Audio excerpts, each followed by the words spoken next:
Assalamualaikum warahmatullahi wabarakatuh. Perkenalkan, nama saya Nida Amelia Fitriani, NPM 195050048, kelas B, Pendidikan Matematika, dan untuk anggota kelompoknya itu tertera.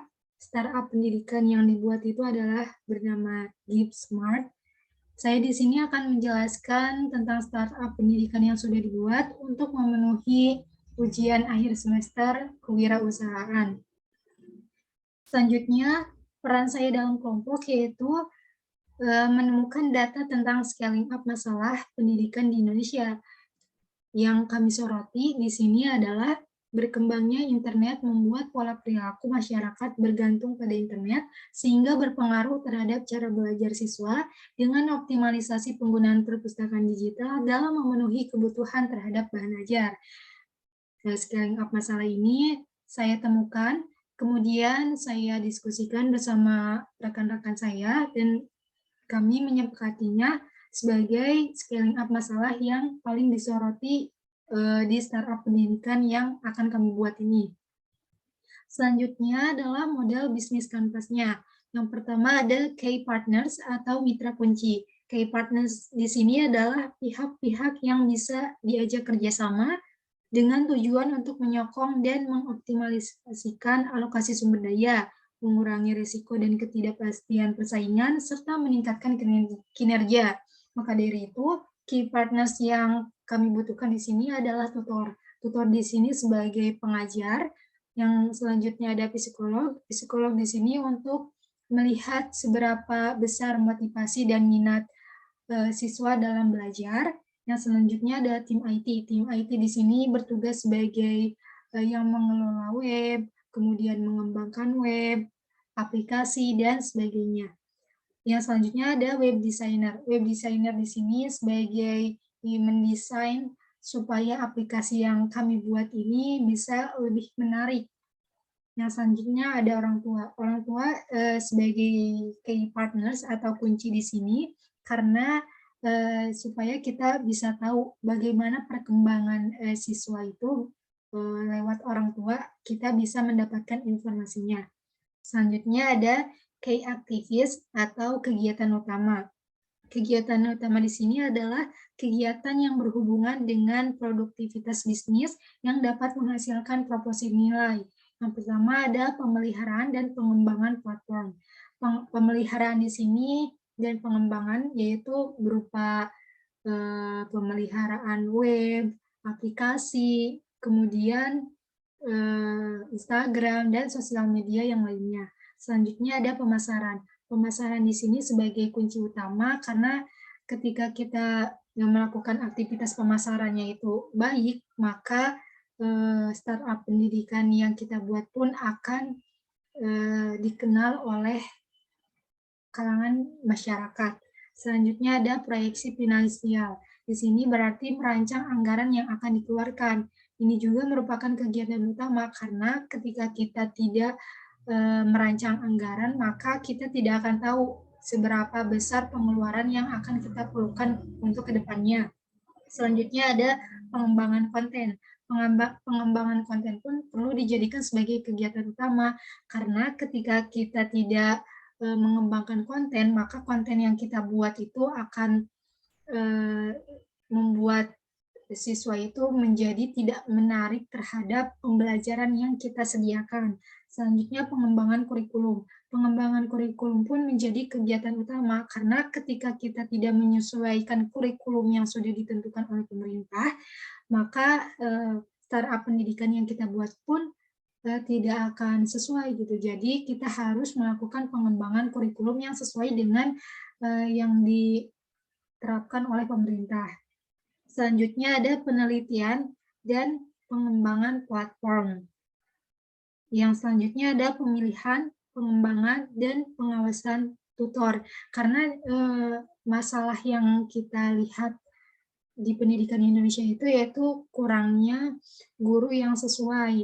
Maka dari itu di startup pendidikan yang kita buat di sini, kita perlu melakukan pemilihan, pengembangan, dan pengawasan tutor supaya tutor yang kita sediakan ini bisa sesuai dari segi lulusannya, dari segi pengajarannya, apakah sesuai atau tidak, maka kita melakukan pemilihan, pengembangan, dan pengawasan tutor. Selanjutnya, meningkatkan minat dan semangat belajar siswa. Ini juga merupakan kegiatan utama, karena dilihat dari masalah yang kita temukan, yaitu kurangnya minat dan semangat siswa dalam belajar, maka dari itu kita harus membuat bagaimana sih caranya supaya minat dan semangat belajar itu tinggi, maka dijadikan sebagai kegiatan utama. Selanjutnya ada value proposition atau proposisi nilai. Value di sini berarti acuan pada pernyataan bisnis atau pemasaran yang digunakan pelaku usaha untuk memberikan alasan atau meringkas alasan mengapa konsumen harus membeli atau bergabung ke dalam startup pendidikan kami. Yang pertama ada layanan belajar online yang praktis dan terjangkau. Yang kedua, menyediakan fitur bermain sambil belajar bagi siswa. Yang ketiga, manajemen tutor yang berkualitas. Yang keempat, menyediakan forum diskusi tanya-jawab dengan tutor. Dan yang terakhir, website dan aplikasinya itu mudah diakses. Nah, di sini dengan value yang kami sediakan, diharapkan dapat menarik siswa untuk bergabung ke dalam startup pendidikan kami. Selanjutnya, customers relationship atau hubungan pelanggan. Ini berarti upaya yang dilakukan perusahaan untuk mempertahankan pelanggan mereka. Untuk mempertahankan pelanggan di sini, kami menyediakan aksesibilitas atau forum. Forum di sini yaitu forum diskusi berupa tanya jawab dengan tutor. Kemudian bank soal kami sediakan sebanyak mungkin, namun sesuai dengan kurikulum yang sudah ditetapkan, dan kemudian ada tes berkala. Selanjutnya ada customer segments, yaitu pembagian segmen pasar untuk mengetahui secara lebih baik tingkat kebutuhannya. Maka kami membuat tingkatan-tingkatan. Di sini ada pelajar SD, SMP, SMA, orang tua dari pelajar SD, SMP, SMA, kemudian ada masyarakat. Selanjutnya ada key resource atau sumber kunci. Sumber kunci di sini berarti menentukan sumber daya yang sesuai dan dibutuhkan dalam menjalankan aktivitas utama bisnis. Nah, pertama ada sumber daya manusia, ada tutor, ada pemasar atau market, ada platform, ada server, dan kurikulum. Yang selanjutnya ada channels atau saluran. Channels di sini sebagai sarana interaksi antara pelanggan dengan pemilik bisnis, supaya bisa mendapatkan interaksi gitu antara pelanggan dengan pemilik usaha. Di sini yaitu melalui website, aplikasi, sosial media berupa WhatsApp, Facebook, Twitter, Instagram, TikTok, YouTube. Selanjutnya, cost atau struktur biaya. Struktur biaya di sini yaitu berisikan biaya yang harus dikeluarkan untuk mengoperasikan bisnis yang kami buat. Yang pertama ada biaya operasional, yang kedua gaji. Gaji di sini diperuntukkan untuk gaji tutor dan gaji bagian tim-tim yang lainnya. Selanjutnya ada biaya pemasaran dan promosi. Yang ketiga, ada biaya penelitian dan pengembangan platform.